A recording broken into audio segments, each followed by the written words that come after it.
label provided provides essential information about the food product you buy.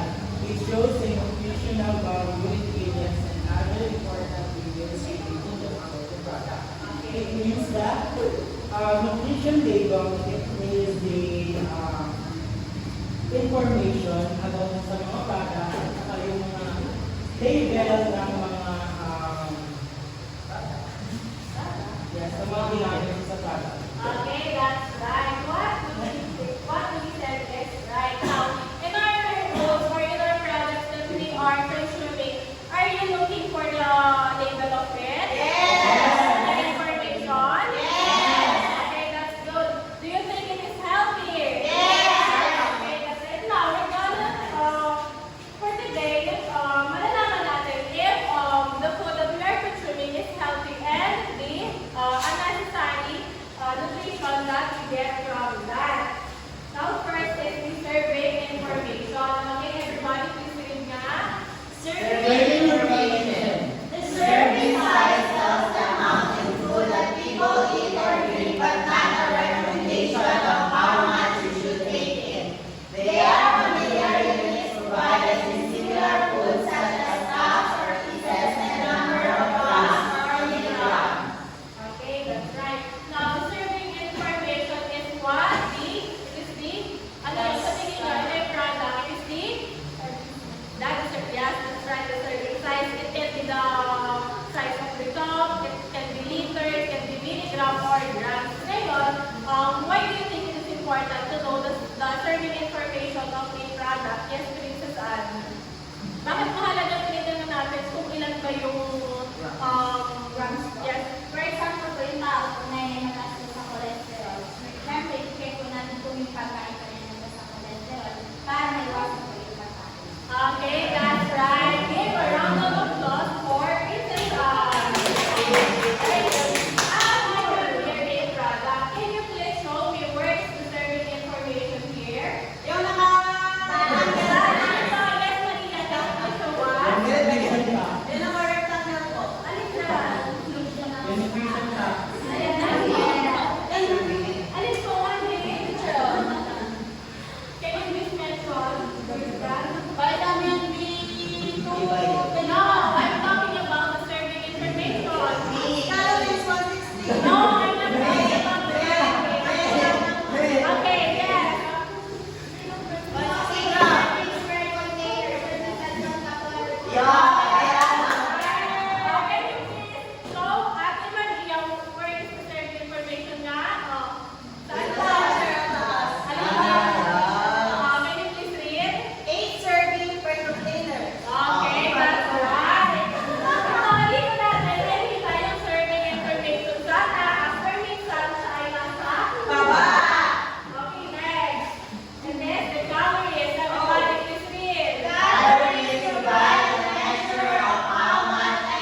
about in our food?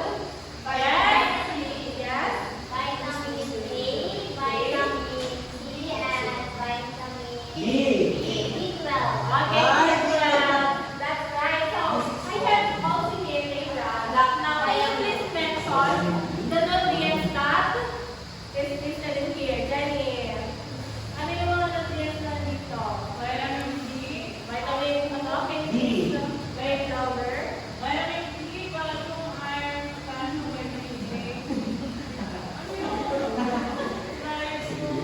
Ano yung vitamin D daw yun. Okay. So, those vitamins is importante yung malaman natin sa isang product, yung mga vitamins or nutrients na pinatake natin. Just for example, si Joanna pala, malabo yung tenga. So, anong vitamins yung kailangan niya yung tenga?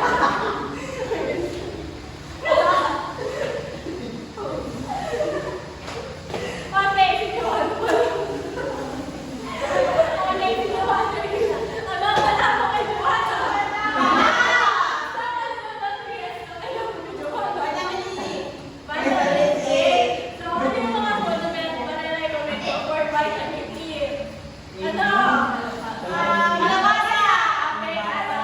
That's right. Okay, now, yung mga may canon na kalabasa, next pwede natin siyang, just for instance na lang yung mga vegetable chips or yung dried chips. Pwede kumain ng si Joanna para mas luminaw pa yung kanyang mata. Which is vitamin E. Sorry, it is ice, not air. Now, last is, everybody please read it. The percentage.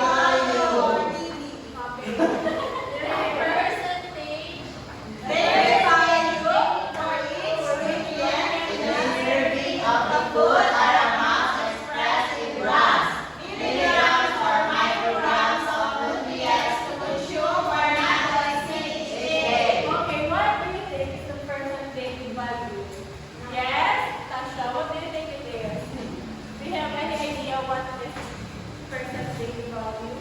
Yun po yung nutrient na kailangan lang natin consume each day or sa araw. Okay, that's right. The percentage value is, for instance, na lang, with a product. Pag sinabi dun sa nutrition facts is, pag sinabi dun na 12% lang